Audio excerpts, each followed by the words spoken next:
The Tell Us Your Story program. We have just completed an 8-week semester of the Tell Us Your Story program.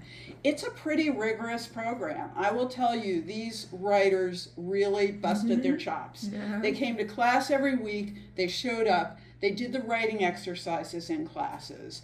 They gave each other critiques that were generous, thoughtful, and kind, but also helpful. So, they worked on outlining, on how to use a story prompt, such as they brought in photographs of someone significant in their lives and wrote stories about that person. They learned how to build dramatic tension, one of the things that you'll get to witness and hear in their stories.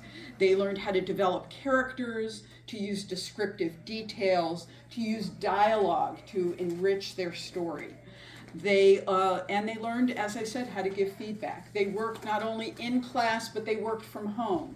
They went back and forth with me, tightening their story. So, Of life. It is expected that doctors are supposed to be strong and able to handle many difficult events. Even with my acquired strength, I realized that I was a human being who could not escape having strong feelings when losing a patient. A rather important discovery to be made as a doctor.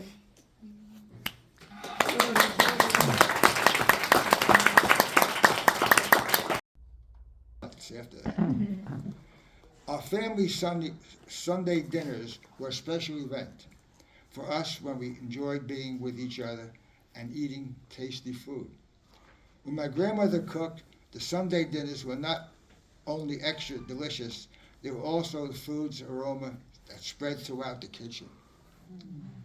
We would not start eating till my grandmother would sit down with us and say, "Enjoy," with a smile. That's good. To this day, no Italian dinner has tasted better to me, honestly.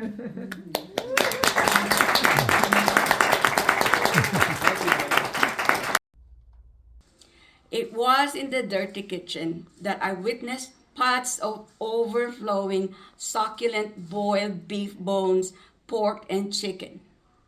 Depending on the juice of the meat, the pot would then be flavored with tamarind or calamansi, lemon, and then dumped with bok choy, root crops, and ginger were added.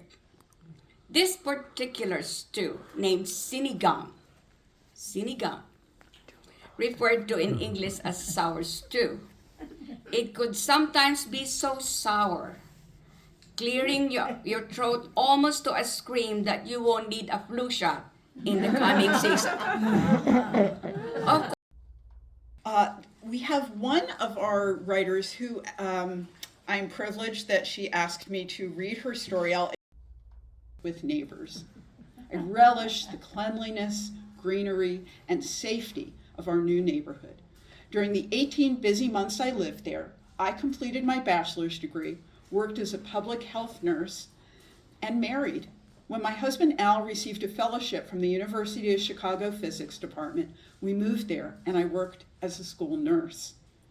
We never lived in an unsafe neighborhood again, and we raised our 3 children in homes where we didn't have to worry about their safety. Very good. Applause, we stand.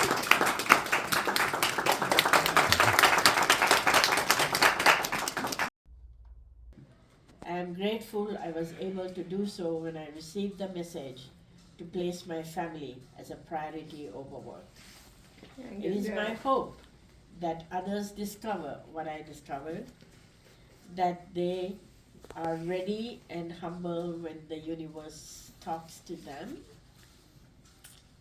I try to live life so that when my end comes, people might remember the kindness I extended to make their life's journey a bit lighter, a bit kinder, and a bit more blessed.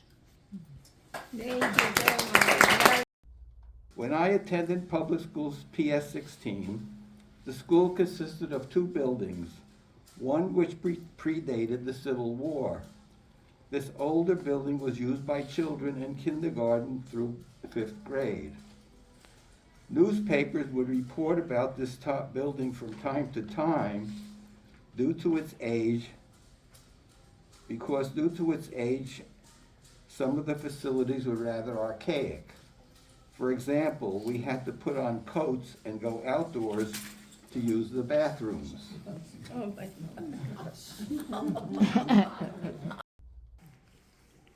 We had a very pleasant visit, eating, drinking, and socializing.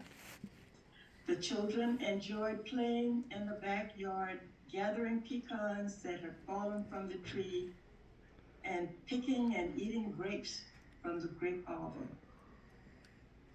Finally, Dad strapped Kate's headgear on and hitched up the wagon. We climbed up on the wagon and started the long trip home after a wonderful day at the farm.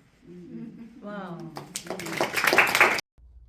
And Gladys Boyd, let's give her another round of applause. It's a beautiful story.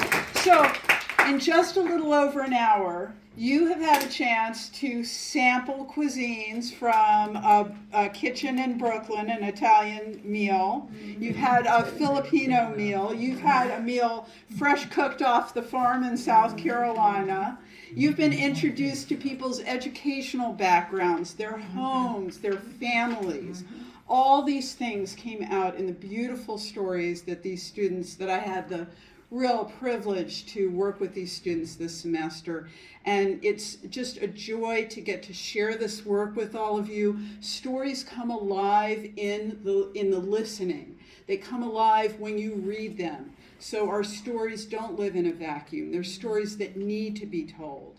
And I truly encourage you to take this if you are so inclined. If you've been holding back on writing your own story, jot something down. Read it to one of your family members or a friend, just like we've been doing in this class.